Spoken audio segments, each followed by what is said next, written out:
안녕하세요. 20살의 상경에서 쭉 서울살이 하다가 얼마 전 고향으로 내려온 30대 여자입니다. 최근에 제 인생에 많은 변화가 생겨서 힘들었는데 부모님 집에 머무르고 있으니 아무래도 회복은 빠르네요. 저는 서울에서 대학을 졸업하고 곧바로 취직했어요. 타지에서 올라왔지만 졸업 후 자리를 빨리 잡았죠.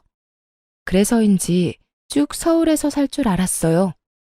그런데 서울의 집값은 말도 안 되게 계속 오르고 내 집 마련 꿈은 점점 멀어지더라고요. 그래서 시작한 게 판매 부업이었어요. 회사 다니면서 시작한 정말 작은 부업이었죠. 그런데 인생 정말 한치 앞을 알 수 없나 봐요. 부수입 만들려고 시작했던 그 판매 부업이 잘 되어서 지금은 어엿한 사장님이 됐거든요. 그 후 저는 사내 커플이었던 남자친구랑 결혼도 하고 사업도 잘 풀려서 기쁘게 회사를 그만뒀습니다. 매출도 회사 다닐 때 연봉보다 잘 나왔고 인생이 술술 잘 풀리니까 저는 마냥 행복한 꽃길만 걸을 줄 알았어요. 그런데 결혼 후 내 집 마련 꿈에 거의 다다랐을 쯤 남편이랑 이혼하고 이렇게 홀로 본가로 오게 됐네요. 그럼 제가 꽃길 대신 지독한 이혼길 걸은 사연 지금 들려드릴게요. 여러분, 결혼 전에는 혼자 살면서 소비에 대한 습관이 잘 잡혀있지 않더라도 결혼하면 다들 합심해서 부부끼리 허리띠 졸라매는 것 아닌가요? 평생 같이 살 부부끼리 경제관념도 하나 합치지 못하면 얼마나 어려움이 많겠어요? 그런데 제가 딱 그랬어요. 저희 남편은 제가 회사 다닐 때보다 돈도 더 잘 벌면서 왜 이렇게 궁상이냐며 툴툴거릴 때가 많았어요. 집에서 먹는 거였어? 에이씨, 가끔은 나도 분위기 좋은 레스토랑 가서 고기도 썰고 싶다고. 남편이 오랜만에 소고기 먹고 싶다길래 일부러 비싼 한우를 사놨는데요. 집에서 고기를 구워 먹는 게 불만이었는지 고기를 굽는 저를 보며 툴툴대기 바빴어요. 안 그래도 남편이 연애할 때는 안 보이던 철없는 모습을 종종 보았던 터라 이번에도 철없는 고등학생처럼 괜히 심술부리나 보다 싶어서 그러려니 넘기려 했죠. 그런데 그날따라 제 속을 슬슬 긁어대는데 열이 좀 받더라고요. 당신 생일 얼마 안 남았잖아. 그때 가자. 이것도 좋은 고기야. 특별히 한우로 사왔단 말이야. 좋은 고기? 당신이 사왔으면 못 뻔하지. 또 할인하는 고기 사왔지? 그리고 넌 레스토랑을 꼭 무슨 날이어야 가냐? 인생 재미없게. 아, 돈 벌면 좀 쓰는 재미가 있어야 하는데 그런 게 전혀 없잖아. 아니, 할인하는 건 사람이 못 먹는 소고기야? 일부러 시간 내서 사왔는데 말을 왜 그렇게 밉게 해?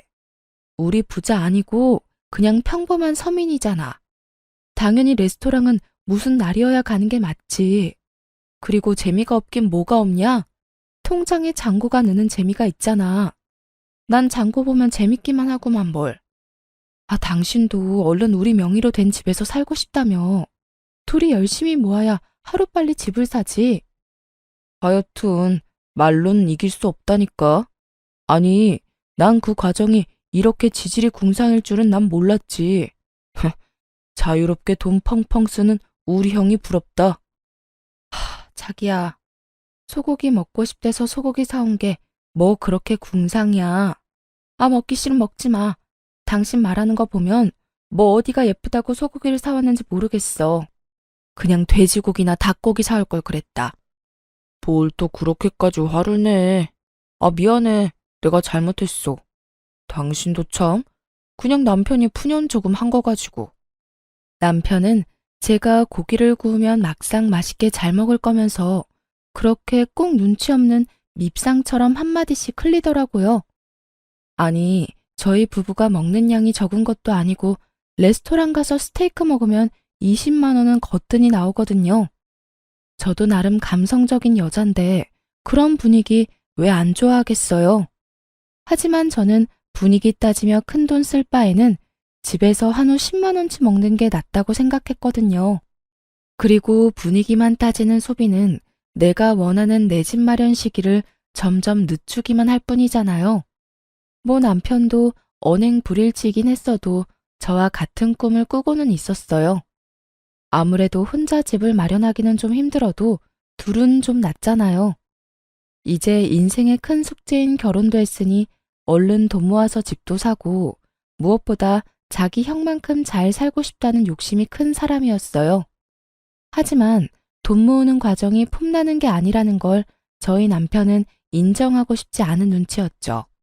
그도 그럴 것이 시숙이 딱 남편이 동경하는 삶을 살고 있었거든요. 주말이면 골프 치고 레스토랑 가는 것들이 시숙에게는 너무나 당연하고 평범한 일상이어서 남편이 참 부러워했죠. 글쎄요. 저는 남편만큼 그런 것들이 크게 부럽지는 않았어요. 시숙이 얼마나 많은 돈을 버는지까진 잘 모르지만 그런 소비 습관은 자칫 위험하다고 생각했거든요. 시숙은 사업을 해서 비교적 큰 돈을 굴리는 사람이었어요. 그래서 씀씀이도 저희와 급이 달랐죠. 1억 넘는 외제차는 기본이며 머리부터 발끝까지 명품 하나씩은 꼭 지니고 다니더라고요. 하지만 겪어보니 형님 내외의 그 속내까진 명품이 아니더라고요. 우리 어머니 음식 싹 비웠네요. 다행히 입맛에 맞으셨나 봐요. 그래, 여기 참 음식이 하나같이 정갈하고 맛있구나. 이런 곳은 또 어떻게 찾은 거야? 저번에 거래처랑 미팅 끝나고 여기서 한 끼 대접받았거든요. 너무 괜찮아서 식구들 여기 꼭 한번 데려오고 싶었어요. 우리 장남 덕분에 내가 오늘도 한 끼 든든하게 잘 먹었다.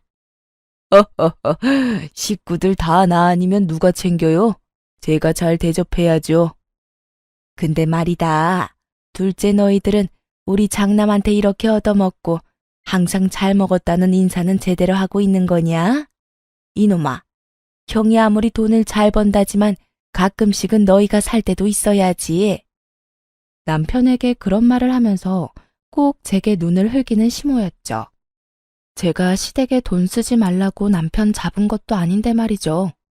시모는 식구들과 식사할 때마다 꼭 저희에게 그런 잔소리를 했어요. 언제나 형 부부를 본받아라. 이런 형이 어딨냐고 말이죠. 시모는 특히 식사 직후 입에 침이 마르도록 시숙과 형님에 대한 칭찬을 늘어놓았어요. 그리곤 끝은 꼭 저희를 나무랐죠. 저희 부부가 딱히 잘못한 것도 없었거든요. 처음에는 그냥 시모가 밥을 먹으면 입으로 소화시키는 스타일이구나 하며 참았어요. 그런데 참는 것도 한두 번이지. 저도 여러 번 듣다 보니 너무 거북해서 어느 날은 가만히 있지 못하겠더라고요. 무엇보다 제겐 당당히 나설 수 있는 이유가 충분히 있었어요. 시숙은 다 같이 외식할 때면 꼭 나서서 이렇게 큰 소리치곤 했어요. 오늘 식사는 이 장남이 계산할게요.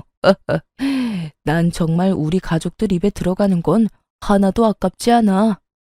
처음에는 저도 감사했는데 나중에는 그냥 엄청 웃겼어요.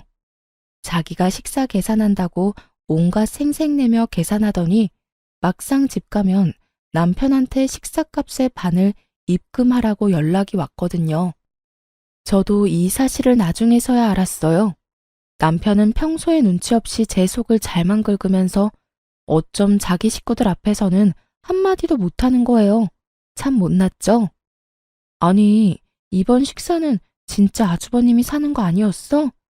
매번 왜 어머님 앞에서는 본인이 결제한다면서 큰소리치고 뒤에서 얌체같이 당신 보고 돈을 보내래? 그거야 그냥 형도 엄마 기분 좋으라고 그러는 거지 뭐. 그러니까 그게 뭐야. 사람 바보 만드는 것도 아니고. 난 더 이상 형님이랑 아주버님 장단에 맞춰주기 싫어. 게다가 어머님은 항상 우리 계산 안 한다고 눈치 주잖아. 잘못한 것도 없는데 왜 우리가 눈칫밥을 먹어야 해? 저는 아무리 생각해도 이해가 안 되는 행동을 남편은 그래도 엄마 앞에서 장남인 형의 길을 세워주는 게 동생으로서 도리라며 당연하게 생각하더라고요. 이게 다 효도라며 모질이 같은 말을 하는데 속에서 천불이 났어요. 그리고 시숙 내외가 가만히 있으면 모르겠는데요. 매번 돈은 저희랑 나눠서 내면서 양심에 찔리지도 않는지 온갖 생색을 내는 꼴이 너무 보기 싫더라고요. 심지어 자기들은 돈도 많아서 명품 휘감고 다니면서 왜 그런 거짓말을 하는지 도무지 이해할 수가 없었어요. 오늘 밥값도 또 우리 장남이 혼자 다 계산하는 거냐? 둘째 너는 형이 계산하기 전에 좀 나설 수 없어? 엥. 형, 잘 먹었어. 역시나 형 앞에서 아무 말 못하고 멍청하게 당하는 남편을 저는 힘껏 노려보면서 어머님께 사실을 말하려 했어요. 그게 아니라요, 어머님. 사실은. 어머니, 또 잘 드시고 왜 그러세요? 누가 계산하는 게 뭐가 중요해요? 다들 식사 맛있게 했으면 됐죠. 맞아요, 어머님. 이 사람이 장남이니까 서방님이 계산하는 건 또 절대 못 보잖아요. 동서, 우린 정말 괜찮아. 네? 아니, 형님. 그런데 제가 억울해서 뭐라 말하려더니까 형님이 눈치채고 제 말을 딱 끊어버리는 거 있죠? 어머님, 그리고 좀 더 여유로운 쪽이 계산하는 게 맞죠. 저희는 정말 누가 계산하고 그런 거 전혀 신경 안 쓰니까 너무 그러지 마셔요. 언젠가는 서방님이랑 동서도 크게 쏘겠죠. 그치, 동서? 형님이 그 순간 제게 윙크하면서 말하는데 어이가 없어서 말문이 턱 막혀버리더군요. 그리고 어머님, 저희 남편이요. 저한테는 새옷 한 벌 사주는 것도 아까워하는데 어쩜 식구들 챙기는 건 진짜 끔찍해요. 여보, 나한테도 좀 잘해. 허허허, 내가 항상 당신한테 고맙고 미안하지. 두 사람 정말 보기 좋구나. 둘째 너희는 이 모습 잘 보고 배워라. 에휴, 가족들한테 푼돈 아껴서 얼마나 잘 살려고 그러는지 원. 엄마, 둘째도 얼른 돈 모아서 자기 집 마련해야죠. 에이그, 그건 또 그렇네. 돈이 웬수다 웬수야. 엄마, 저희도 노력하고 있어요.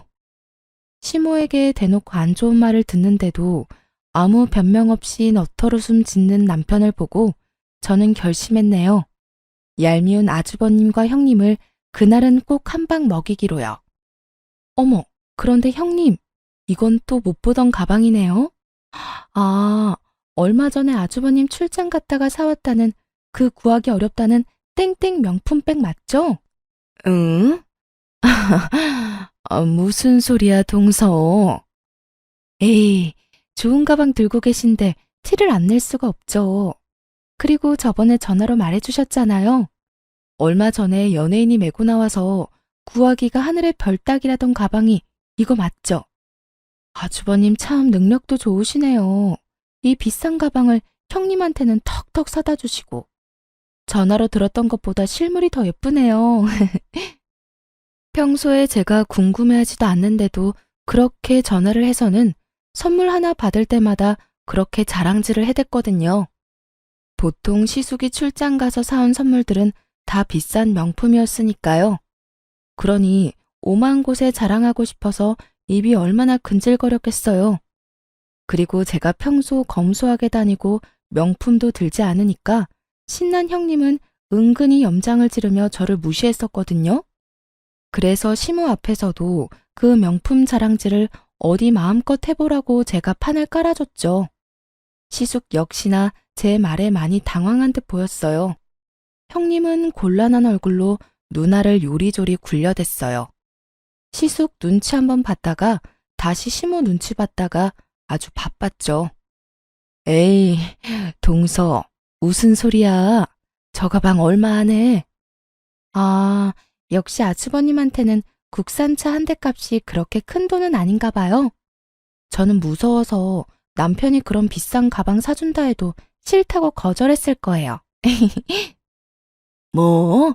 국산차? 네, 어머님. 아주버님 정말 로맨티스트이지 않아요? 출장 갈 때마다 어떻게 한 번도 빼먹지 않고 구하기 어려운 명품백을 턱턱 구해오시는 건지. 으이그, 여보. 아주버님이 형님한테 이렇게 잘하는 걸 당신은 좀 보고 배울 필요가 있어. 그게, 여보, 그건 지금 할 얘기가 아닌 것 같은데. 응? 뭐가? 저는 아무것도 모른다는 얼굴로 해맑게 웃었어요. 남편이 눈치 보느라 진땀 빼고 있을 때 시모는 역시나 제가 예상한 반응을 보였죠. 참나, 넌 네 애미는 생각이 안 나던? 엄마, 그게요. 애미야, 너는 네 시애미 생각 안 나던? 어머님, 그런 거 아니에요. 아니긴 뭐가 아니니?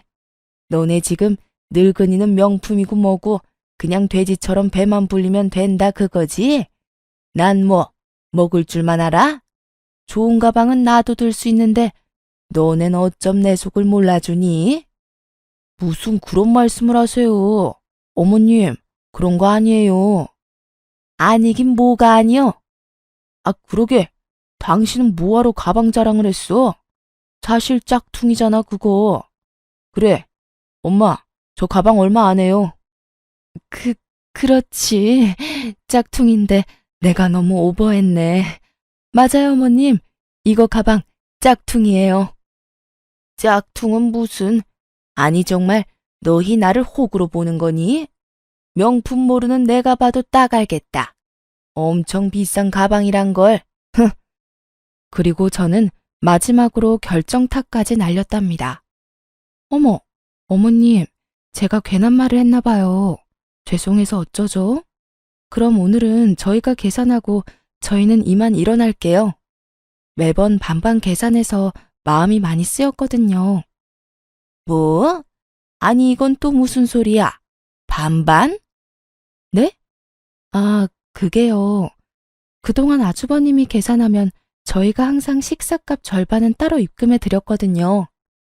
그게 항상 마음에 너무 걸렸어요. 어머님, 많이 서운하셨죠? 한 번은 저희가 사야지 했는데 지금껏 계속 반만 계산했네요. 진실을 안 시모는 차마 장남한테 대놓고 창피 죽인 그런지 형님을 한번 째려보고 한숨을 푹푹 쉬며 자리를 떴습니다. 장남이랑 큰 며느리가 자기들 명품 살 돈은 있으면서 식구들 밥 한 끼 살 돈은 없나 보구나. 에휴. 아이고 내 팔자야. 어디 서러워 살겠냐? 형님은 시모가 무서운지 쥐 죽은 듯 잠자코 있었어요. 그런데 시모가 사라지자마자 제게 기다렸다는 듯 목에 핏대까지 세우며 따지더군요. 동서, 아니, 동서 정말 웃긴다. 여태 가만히 있다가 오늘은 갑자기 왜 나서서 집안 분위기를 이렇게 망쳐? 제가 뭘요? 저는 그냥 형님 가방이 정말 예뻐서 칭찬한 것뿐인데요. 참나, 지금 명품 가방 없다고 질투하는 거야 뭐야? 잔뜩 화난 시숙 역시 저와 남편에게 눈을 부라리며 말했어요. 가방도 가방이지만 내가 진짜 엄마 앞에서 쪽팔려서. 아니 재수씨, 이게 도대체 무슨 상황입니까? 아주버님, 혹시 밥값 이야기 때문에 그러세요? 그런데 아주버님, 어머님 앞에서는 쪽팔리고 동생이랑 제 앞에서는 괜찮으세요? 저라면 동생 앞에서 더 쪽팔릴 것 같은데. 아니, 뭐요? 그렇잖아요. 매번 가족 식사할 때 계산은 같이 하면서 혼자 다 계산하는 척 하셨잖아요. 어머님한테 칭찬도 혼자 들으시고. 동서, 지금 사람 좋아 보이니까 우리가 호구로 보여? 어디 감히 윗사람한테 그런 식으로 나와? 네, 그러니까요.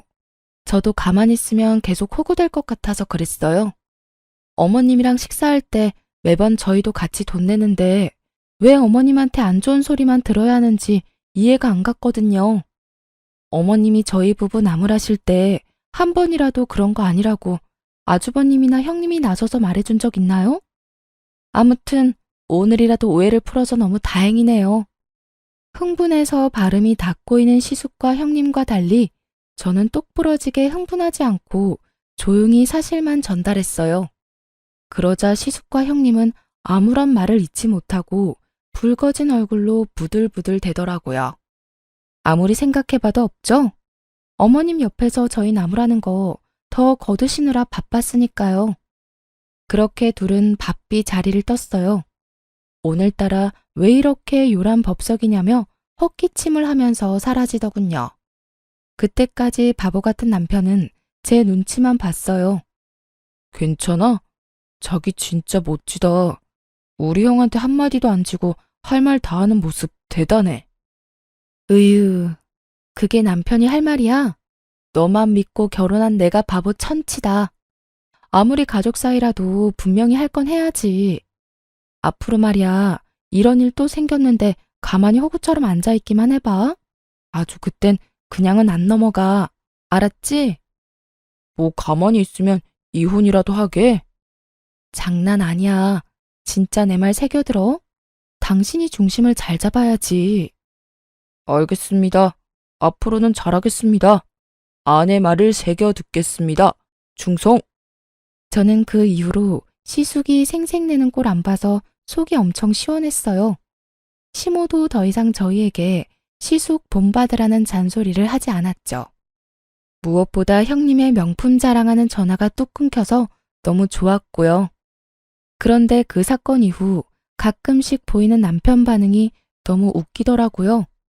제가 나설 때는 가만히 있더니 자기도 막상 생각할수록 분이 났나 봐요. 근데 우리 형 진짜 생각할수록 너무한 것 같아. 내가 그동안 동생이라서 참고 말은 안 했는데 나 엄청 섭섭했어. 그날 당신이 한 방 먹여주니까 내 속이 뻥 뚫리더라. 여보, 그때 형수 당황하는 얼굴 봤어? 정말 웃기더라. 그러니까 명품 자랑도 적당히 하시지. 누군 뭐 들 줄 몰라서 안 들어? 당신이 버는 돈이 얼만데. 그래도 그동안 형이라고 형 대접하겠다고 자존심 부리지 않은 남편을 착하다고 해야 할까요? 아님 멍청하다고 해야 할까요? 저는 그냥 그때까지는 남편이 그저 짠하다고 생각했어요. 하지만 남편 놈은 아직도 정신을 못 차리고 호구짓을 자처하더라고요. 결국 저와의 약속을 지키지 못하고 저한테 실망감만 안겨주더군요. 제가 너무 큰 욕심을 부려 그에게 많은 걸 바랬던 걸까요? 저희 부부는 결혼식을 올리고 전셋집에서 첫 살림을 꾸렸어요. 처음엔 그것도 얼마나 신이 났던죠. 하지만 저는 그럴수록 지출을 아껴야 된다고 생각했어요. 지금처럼 전세가 아닌 저희 소유의 자가를 가지기 위해서 말이에요. 나름 먹을 거 안 먹고 입을 거 최대한 아껴서 지출을 줄여나갔죠. 정확히 말씀드리자면 남편보다 제가 더 살뜰히 아끼긴 했어요. 남편에게는 먹고 싶은 거, 할인하는 거 찾아서라도 해줘도 저는 먹고 싶은 거 한 번 더 꾹 참았죠. 그리고 요즘 중고거래 시스템이 워낙 잘 되어 있잖아요. 저희 부부는 각자 수입에서 개인 용돈 빼고 모조리 저금했는데 저는 개인 용돈이 있다 할지라도 새 옷도 안 사 입고 중고거래로 새 옷 같은 헌옷만 사 입었어요. 참 궁상맞다고 남들은 욕할 것 같지만 그렇다고 막 지저분하게 다니거나 늘어진 옷을 입고 다니지는 않았답니다. 요즘은 멀쩡한 새 옷도 저렴하게 팔더라고요. 누구는 굳이 미련하게 그렇게까지 왜 하냐 욕할지 몰라도 저는 빚 없는 저의 보금자리를 위해서 지금 당장에 헌옷을 입어도 괜찮았어요. 얼른 돈 모아서 내 집 사고 싶은 마음뿐이었죠. 그런데 이 철없는 남편은 밥 먹고도 항상 입이 심심하다며 디저트나 간식을 배달시켜 같이 먹자며 떼를 쓰더라고요. 여보, 방금 밥 먹었는데 뒤돌아서니까 금방 또 배고프네. 아, 여보, 난 매운 게 왜 이렇게 땡기지? 우리 맛있게 매운 땡땡 떡볶이 시켜 먹을까? 연애 때였으면 저도 바로 떡볶이 제안에 넘어갔겠지만 이제 가정을 이뤘고 목표가 있는 저는 의지의 대한민국 아줌마였죠. 집 앞에 분식집 아직 안 닫았을걸? 분식집에서 포장해오면 5,000원이면 먹을 수 있는데 배달 떡볶이는 너무 비싸. 이것저것 시키면 배달비까지 거의 2만 원 넘잖아. 자기 먹고 싶으면 얼른 가서 사와. 난 안 먹어도 돼. 아, 싫어. 나가기 귀찮아. 그럼 떡볶이 말고 치킨은 어때? 오랜만에 치맥할까? 시원한 생맥주도 같이 시켜서 한잔하자. 당신 아까 밥 그렇게 먹고 밤중에 웬 치킨이야. 그렇게 출출하면 내가 치킨 너겟이라도 구워줄까? 냉장고 안에 캔맥주도 있어.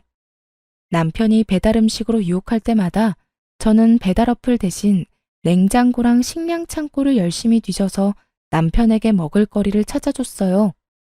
뭐 남편은 당연히 제게 싫은 소리 했죠. 자기 개인 용돈으로 시킬 건데 왜 배달도 맘대로 못 시킨다며 엄청 짜증을 냈어요. 저는 그저 개인 용돈이라 할지라도 집에서 배달비로 허무하게 쓰지 않길 바라는 마음이었는데 말이죠. 당신 돈 아까워서 지금 그러지? 나 치킨이랑 생맥주 지금 당장 먹고 싶다고. 난 뭐 내 맘대로 배달도 못 시켜 먹어? 걱정 마. 다 내 용돈으로 시킬 거니까. 아니야. 난 그냥 집에서 배달 시켜 먹는데 3만 원씩 쓰는 것보다는 나중에 나가서 그걸로 맛있는 거 사 먹으라고 그런 거지. 우리 좀 전에 밥도 배부르게 먹었잖아. 거짓말. 그냥 돈 아까워서 그런 거면서. 이뿐만 아니라 남편은 어느 날은 또 비싼 게임기를 사고 싶다. 차를 새 걸로 바꾸고 싶다. 참 여러 가지로 징징거리며 저를 괴롭혔어요. 하지만 저는 어떻게든 남편을 어르고 달래서 절약하는 데 성공했어요. 그러고 마침내 은행 대출 없이 오로지 우리 돈으로 집을 살 수 있는 날이 다가왔어요. 남편의 얼굴을 봤는데 정말 놀라서 한참을 벙쪄 있더라고요. 여보, 우리 진짜 집 생기는 거야? 은행 지분 잔뜩 있는 대출 낀 집 말고 진짜 우리 집이야? 정말 고생했다 우리. 아, 아니, 당신 덕분에 여기까지 온 거지. 그동안 내가 너무 철없게 굴었지? 미안해. 그 순간 그동안 제가 소갈이 했던 부분이 싹 해소됐어요. 그때만큼은 남편이 제게 정말 미안해하는 눈치였거든요. 남편의 말들을 듣는데 괜히 눈물이 나고 그동안 철없는 남편이 저지른 미운 짓도 다 잊을 정도로 행복했어요. 비록 저희가 모은 돈이 서울에서 집 사기엔 턱도 없었지만 이 세상 어딘가에 저희 집이 생긴다는 사실만으로 기뻤어요. 저와 남편은 돈을 모아서 제 고향인 지방으로 내려가기로 결혼 전 약속했었거든요. 거기가 아파트 가격도 예상과 맞았고 아이 키우며 살기 딱 적당했어요. 그리고 제 사업이 커진 만큼 일손도 늘어났었기에 남편은 회사는 그만두고 제 일을 본격적으로 돕기로 했어요. 다행히 둘 다 월급쟁이가 아니라서 지방으로 가는 게 가능했죠. 요즘 취업난이다 뭐다 일자리 구하기가 너무 어렵잖아요. 둘 다 걱정 없이 밥 벌어먹고 살 수 있음에 저는 너무 감사했어요. 그런데 저희 남편은 주어진 현실에 전혀 감사해하지 않고 당연하다는 듯 아주 뻔뻔하게 더 큰 걸 제게 바라더군요. 저는 30대이지만 제 남동생은 현재 고등학생이에요. 나이 차이가 많이 나는 늦둥이라 거의 제가 키우다시피 했죠. 아무래도 애틋하다 보니 동생이 부모님한테 받는 용돈이 있어도 제가 또 따로 한 달에 20만 원을 용돈으로 챙겨줬어요. 그런데 그걸 우연히 알게 된 남편이 불같이 화를 내더군요.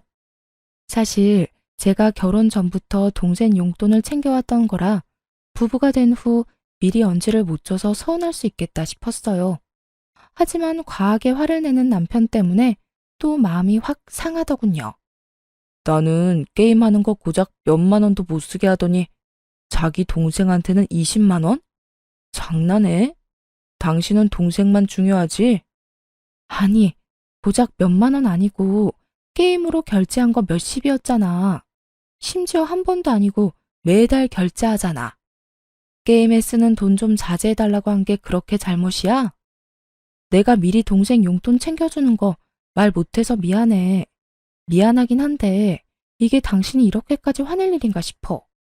20만 원이면 내가 버는 돈에 비해 턱없이 적은 돈인 거 알잖아. 게다가 당신은 개인 용돈 말고 생활비에서 쓴 거고. 나는 내 용돈에서 준 거란 말이야. 미안하면 미안한 거지 왜 이렇게 변명이야? 난 그것도 모르고 매일 너한테 잡혀 살았네. 아, 몰라. 나도 이제 돈 펑펑 쓸 거니까 말리지 마. 그리고 입장 바꿔서 내가 형한테 돈 주다가 들키면 당신 가만 있을 거야? 무슨 말도 안 되는 억지야. 아주버님은 돈 많은 어른이고 내 동생은 아직 미성년자야. 용돈 필요할 나이 지나면 나도 안 줄 거라고. 그리고 내가 그랬던 건 전부 나 위해서 그랬던 것만은 아니잖아. 당신도 우리 집 이렇게 빨리 구매하게 됐다고 분명 기뻐했었잖아. 우리 둘을 위한 거였는데 항상 왜 나만 나쁜 사람 만들어 왜? 와, 이젠 자기가 잘못해놓고 큰 소리네. 종종 남편은 개인 용돈을 다 썼다며 함부로 저축 통장에 손을 댔다가 제가 엄청 화를 냈었거든요. 함께 모으는 통장이고 둘이 살 집을 사기 위해 모으는 돈인데 저 몰래 게임 아이템 결제하고 배달 음식 먹다가 여러 번 들켰어요. 저는 그거 못하게 한 것뿐이었는데 남편은 제 동생 용돈을 빌미로 잡아서 아주 큰 소리 뻥뻥 치더라고요. 속으로 참 막막했어요. 아직 자식을 기른 적은 없다만 못난 아들 하나 데리고 있는 심정이랄까요? 한참 어린 제 동생보다 더 철없어 보였으니 이런 남자인 줄 알았다면 결혼까진 안 했을 텐데 속으로 이런 생각을 수십 번도 넘게 했네요. 하지만 이미 결혼식도 치렀고 이런 게 이혼 사유가 된다고 생각하진 않았어요. 철없는 남편일지라도 사랑해서 결혼한 건 사실이잖아요. 애써 남편의 좋은 점을 떠올리며 긍정적으로 생각하고 넘겼어요. 그런데 이런 제 노력에도 불구하고 넘길 수 없는 큰 고비가 찾아오더군요. 남편과 말다툼하고 며칠 뒤였어요. 서로의 답답함에 대화도 제대로 안 했었거든요. 그래서 서로 서먹한 상태 그대로 시모 생일을 맞이했어요. 어쨌거나 남편은 제가 동생한테 용돈 20만 원 주는 게 서운하다 했으니 이번엔 제가 먼저 시모 생일을 제대로 챙겨주면 남편도 화가 풀릴 거라 생각했어요. 어머님, 생신 정말 축하드려요. 고맙다. 제가 아직까지는 어머님 취향을 잘 몰라서 용돈 준비했어요. 다음에는 어머님 취향 잘 공부해서 센스 있게 선물로 드릴게요. 그때 제가 시모의 생일 용돈을 준비했다고 하니까 남편은 제게 소리 없이 입모양으로 얼마냐고 묻더군요.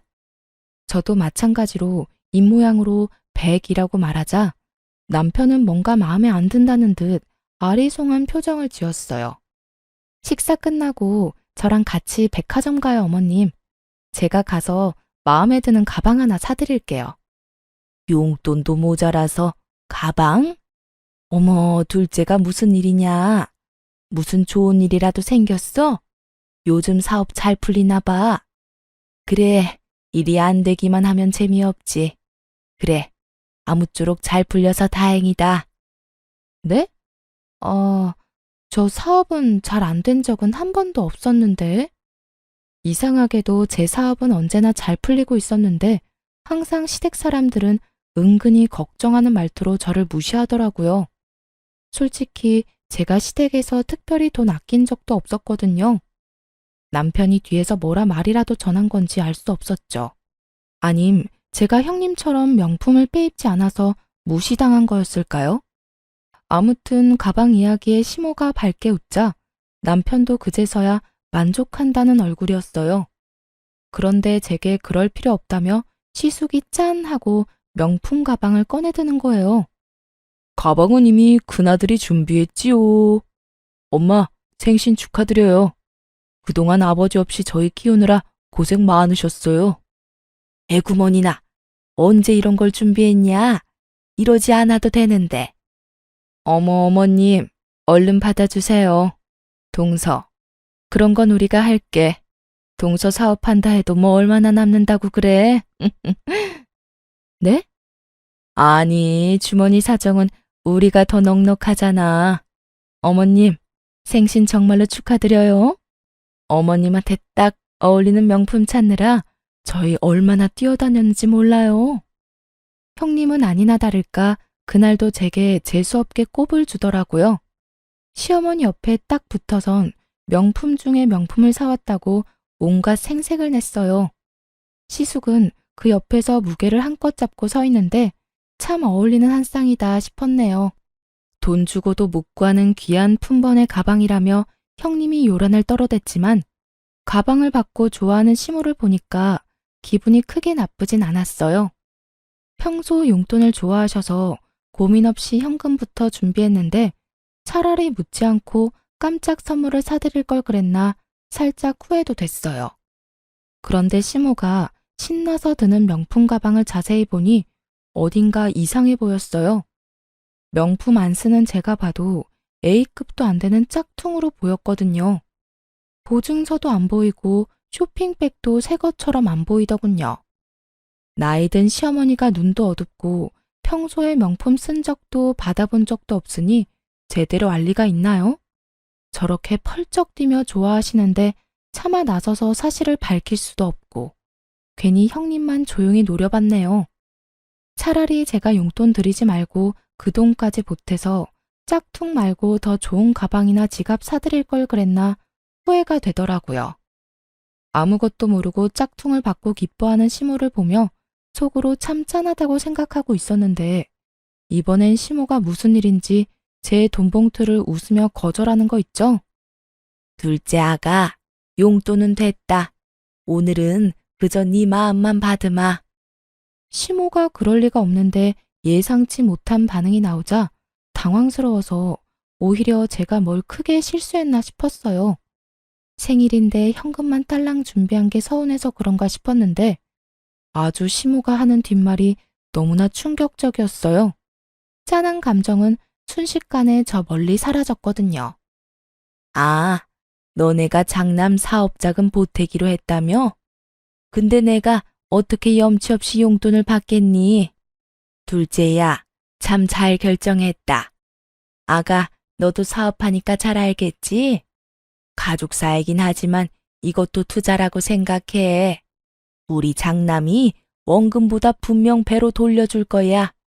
그럼 가족이라면 이렇게 서로 어려울 때 도와야지. 나한테는 그게 선물이야. 그러니 내 용돈은 됐다. 너도. 네? 어머님 그게 도대체 무슨 말씀이세요? 제가 돕다뇨 뭘. 저는 너무 놀라서 목소리는 물론이고 몸이 벌벌 떨리기 시작했어요. 남편은 그런 저를 보고도 태연하게 이렇게 말했죠. 우리 집 살 돈 잠깐 형한테 빌려주기로 했어. 뭐? 왜 나한테 말 안 했어? 며칠이나? 며칠이라니? 3억 다시 받으려면 좀 시간 걸리지. 세상에, 정신 나간 남편놈이 아파트 계약금 자그마치 3억을 저와 상의도 없이 시숙에게 사업 자금으로 빌려주기로 했다는 거예요. 저는 그 순간 이성의 끈이 딱 풀렸어요. 그동안 참았던 울분도 함께 터졌죠. 아주버님한테 그런 푼돈이 왜 필요해?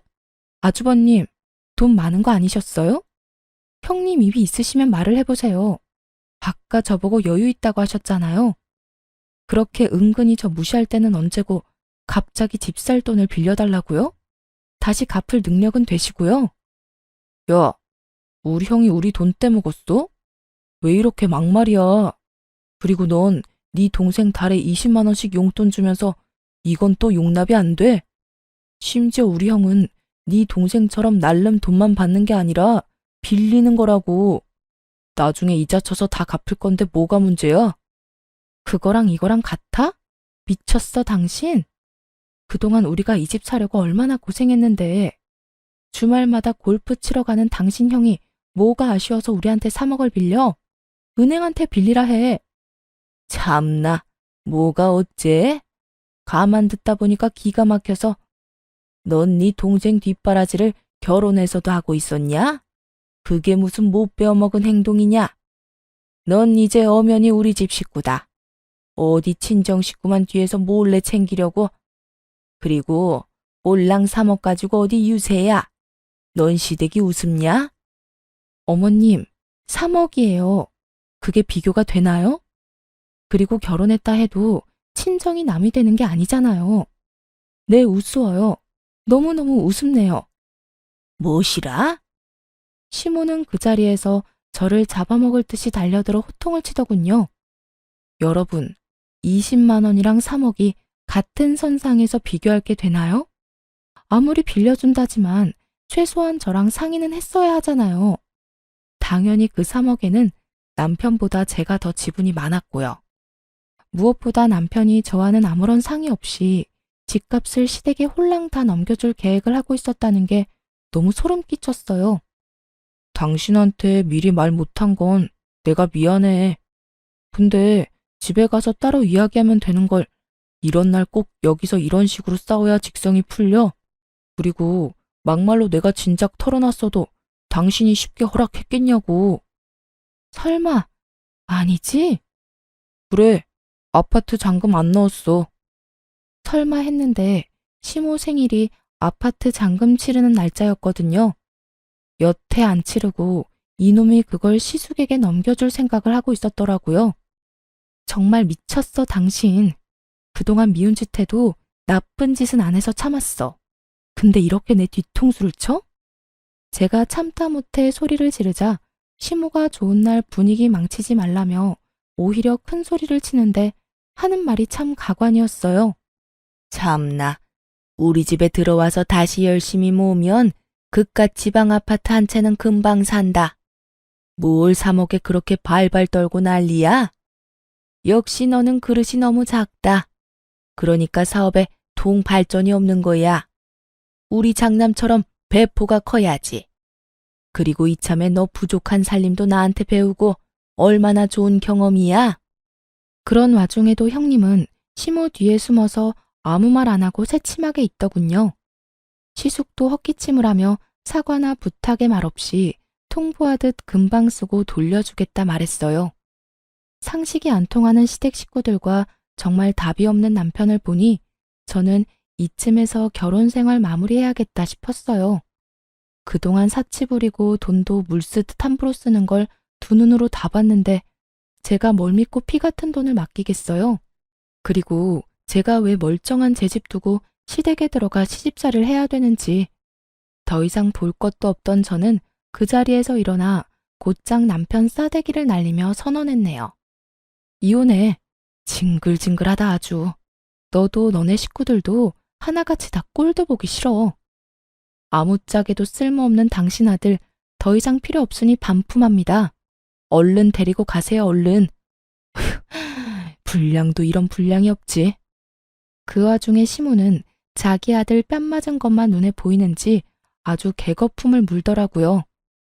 네가 감히 어디 손찌검이야? 그리고 뭐 불량? 너 말 다 했냐?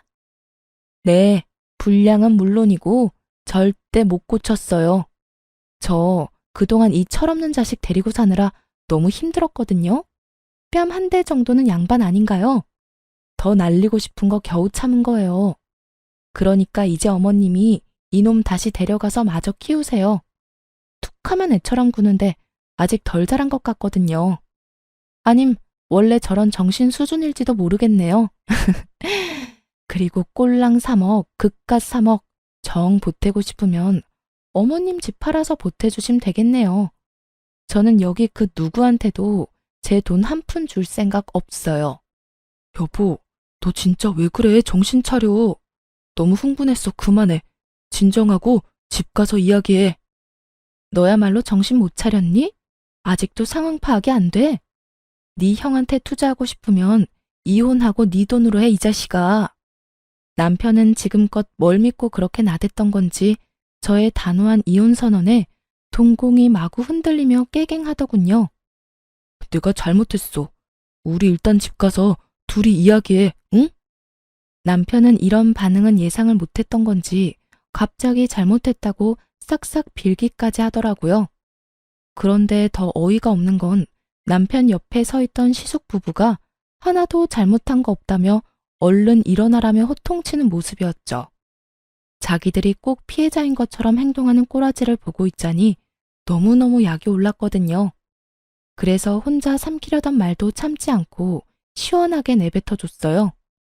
내가 진짜 이 말까지 안 하려고 그랬는데 어머님 잘 들으세요. 사실 아주버님이 준 저 가방 짝퉁이에요. 그것도 동네 어디 시장에서 10,000원 주고 산 것 같은데 어머님 수준에 딱 맞는 가방 사왔다고 떠들어대더니 백화점도 아닌 시장 바닥이라고요. 이래도 어머니 생각만 하는 아주 끔찍한 장남 같아요? 어디 모임 같은 데 들고 나갔다가 쪽팔림 제대로 당하실 텐데. 그때 흥분한 형님이 저를 냅다 밀치려고 해서 빠르게 피했어요. 그랬더니 보기 좋게 혼자 바닥에 고꾸라지더라고요. 아, 이게 무슨 짓이야? 난 아무 짓도 안 했는데. 지금 어디서 이간질이야? 어머님, 그런 거 아니에요. 진짜 짝퉁이냐? 시모가 믿을 수 없다는 듯 가방을 여기저기 살피기 시작했어요. 네, 그 가방 들고 매장에 가보세요. 진품인지 아닌지 알 수 있겠네요. 덤으로 쪽팔림도 없고요. 아니, 보증서 같은 것도 없고 허접한 봉투에 담아주는 게 무슨 명품이래? 아주버님도 참 형님한테는 구하기 어려운 명품도 잘만 턱턱 구해주더니 평생 키워준 엄마한테는 A급도 아닌 하급 짝퉁을? 아유, 어머님은 찬밥 안 먹어도 배부르시겠어요. 못난 아들이 하나도 아니고 둘이나 있잖아요. 시모는 어쩐지 이상하더라는 말을 하며 냉큼 형님 머리채를 낚아채더군요. 그런 수모를 겪고도 차마 자기 아들 머리채는 못 잡겠고 분은 풀어야 하니까 선택한 게 며느리 머리채였던 거죠. 게다가 시모한테 구하기 어려운 비싼 가방이라고 어찌나 열심히 바람잡이를 했는지 어찌 보면 형님한테 더 열받았을 수도 있고요. 너 이년아, 넌 다 알고 있었지? 이게 감히 시어머니를 농락해? 지는 좋은 가방 쓰면서 나한테는 어디 짝퉁을 내밀어? 어머님, 이것 좀 놓으세요. 아니, 제가 사왔어요? 장남이 사온 거잖아요. 왜 저한테 그러세요? 근데도 이게 정신 못 차리고? 시모는 형님의 머리채를 잡고 마구 흔들다가 분이 안 풀리는지 짝퉁 가방을 사정없이 형님에게 휘두르더라고요. 가방끈이 힘없이 툭 떨어지는 거 보고 하마터면 웃음 터질 뻔했어요. 툭 끊어지는 가방끈 보고 시모도 열받아서 더 난리를 쳤어요. 시숙은 저희 남편에게 안사람 간수를 젖따위로 하냐며 동생 멱살을 잡고 흔들더라고요. 참 우애 좋은 형제들이다 싶었네요. 남편도 그제서야 자기도 호구 잡힌 걸 깨달았는지 자기 형에게 뒤늦은 반항을 하기 시작했어요. 이거 안 놔? 가만히 잘 살고 있는 우리 부부 개싸움하게 만든 게 누군데? 형은 사업한다는 사람이 한심하게 돈 빌릴 구석이 그렇게 없어? 아니, 동생 집 사는 거 막는 걸로도 모자라서 이혼까지 시키고 싶냐고. 군대 이놈이? 정말 개판이 따로 없었습니다. 저는 그 틈에 바로 은행 어플을 켜서 제 몫의 돈을 미리 빼놨어요. 당장 이혼은 선언했지만 정신 나간 남편이 언제 그 돈에 손댈지 모르니까요. 남편 목 계산하고 빼니까 제 몫은 2억 조금 안 됐죠. 그리고 시모에게 주려고 준비했던 용돈 100만 원도 다시 잘 챙겼고요. 그 난리통을 겪었는데 며칠 뒤 시댁 인간들은 뻔뻔하게 저희 집으로 찾아왔어요. 물론 대단한 자존심을 가진 시숙만 빼고요. 자기야, 아무래도 이혼은 너무 성급한 결정이야. 우리 이혼은 좀 더 생각해보자, 응? 막말로 우리 형이 잘못한 거지 내가 잘못한 건 아니잖아. 나 한 번만 봐주라. 아직도 뭐가 잘못된 건지 모르겠어? 너 나한테 사기치려다 딱 걸린 거잖아. 사기라니, 부부끼리 정말 왜 그래? 아가, 우리 아들 너 말대로 많이 부족하다. 내가 애 기죽을까봐 차마 인정을 못했어. 네가 그동안 돈 모으느라 고생한 거 우리가 왜 모르겠니? 이번 한 번만 네가 참고 넘어가주면 말이다. 내가 너 해달라는 거 다 해주마. 우리 장남 사업이 지금 좀 위태로워. 해달라는 거 다 해주신다고요? 그럼 어머님 집 명의 제 앞으로 해주세요. 어머님 집에서 제가 살 테니까 어머님은 형님네 가서 살면 되겠네요. 그건 아무래도 좀... 그건 또 싫으세요? 그리고 사업이 엄청 위태롭다면서 정작 당사자는 어딜 갔는지 안 보이네요. 그게 그이가 여기저기 돈 빌리러 다니느라 바빠서 말이야. 동서, 내가 그동안 잘해주지 못해서 미안해. 이참에 우리 자매처럼 친하게 지내자, 응? 남편, 시모, 형님 셋이 제 앞에 무릎 꿇고 싹싹 비는데 저는 그 모습들도 그저 가증스럽기 짝이 없더라고요. 결국 제 돈이 필요해서 미안한 척 연기하는 거니까요. 제게 돈 아끼고 궁상이라고 눈치 줄 때는 언제고요. 사정 들어보니 도와준다는 사람들이 갑자기 다 등을 돌려서 가족들이 도와주지 않으면 아예 망하기 직전이었어요. 그러게 얼마나 주변에 못했으면요. 하긴 친동생한테도 그러는데 알만하네요. 근데 아주버님 끝까지 자존심 부려서 직접 안 온 거 맞죠? 아니 돈이 필요하면 직접 와서 부탁해야죠. 아깝다. 난 빌려주고 싶었는데 한 명 무릎이 부족해서 안 되겠네요. 제가 그렇게 도발하자 형님은 제 예상대로 본 모습을 보이더군요. 야, 너 말이야. 주제를 알고 까불어. 말이 너무 심하잖아. 지금 잠시 우리가 위태롭지. 잘 풀려봐. 어디 너 따위가? 무릎 꿇으러 온 와중에도 머리부터 발끝까지 명품 치장하고 온 형님 보고 진절머리 났거든요. 그래서 속 시원하게 이렇게 말했죠. 어쩌죠? 난 내 주제 잘 알아요. 어디 저 따위가 그 대단한 사업을 돕겠어요? 평범한 서민은 절대 못 돕죠. 주제를 알아야 할 건 당신들이에요. 나 이제 집안 사람 아니니까 더 이상 이렇게 찾아오지 마시라고요. 그리고 심한 건 내가 아니라 그쪽이죠. 남편 망할 위기에 온갖 명품 휘두르고 뭐해요? 나한테 구걸하기 전에 당신 집에 있는 그 명품들이나 가져다 팔아요. 뭐라고? 어디 자존심 부려? 지금 네가 큰 소리 칠 때야? 어머님, 네가 사치만 안 했더라도 장남이 현금이 모자랐겠어? 어머님, 저만 그 돈 썼겠어요? 장남이 유흥하느라 다 썼네요. 애초에 돈을 빌려줄 생각은 없었지만 저를 두고 실랑이를 벌이는 꼴을 보니 어이가 없었어요. 형님은 더럽고 치사해서 빌릴 생각 없어졌다며 곧 사라졌고 그 뒤로 시무랑 남편이 제 바지가랑이 붙잡고 제발 도와달라는데 전 그냥 개무시하고 내쫓았어요. 그 뒤로 저는 신속하게 그 집에서 탈출했죠.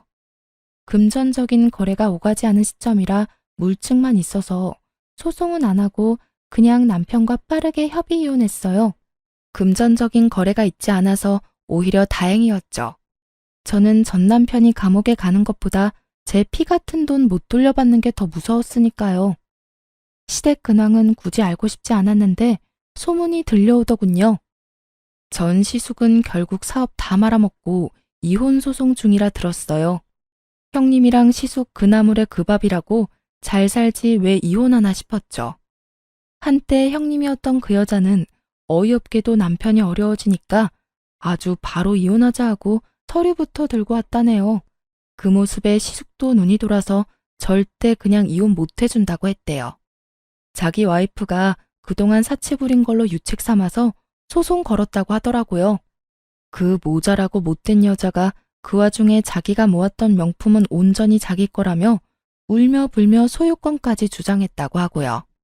당연히 소유권은 전 시숙에게 돌아갔지만요. 제 전 남편이 이미 형 대신에 헐값에 팔아버린 명품 가방과 옷, 구두 때문에 그 여자 아주 피눈물 흘렸다고 하네요. 명품 그게 뭐라고 그 난리인지 저는 지금도 이해가 안 가요. 시무랑 전 남편은 뭐 자기 가족 말만 믿고 전 재산을 그 사업에 다 털어넣었다네요. 망할 사업에 왜 자기 가족들까지 다 끌어들인지는 모르겠지만 결국 쫄딱 망해서 그 셋은 방 한 칸짜리 집에서 같이 살고 있다 합니다.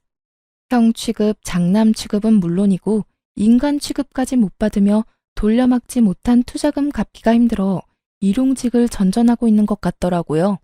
저번엔 전 시숙이 술을 진탕 마셨는지 어이없는 문자를 보내놨더라고요. 읽어보니 저 때문에 망했다며 제 탓을 아주 장문으로 보내놓은 거 있죠? 제가 동업을 한 것도 아니고 돈 안 빌려줬다고 탓하는 건 무슨 심보인지 모르겠어요. 그냥 스스로가 무능한 걸 숨길 핑계가 필요했던 거겠죠. 전 시모는 말년에 무슨 꼴이냐며 밤마다 통곡을 한다는데 참 자업자득 같아요.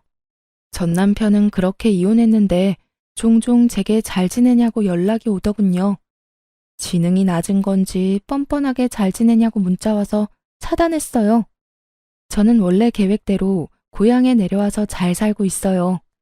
물론 이제 함께할 남편도 없고 집은 못 샀지만 부모님 집에서 가족들과 다 같이 살고 있어요.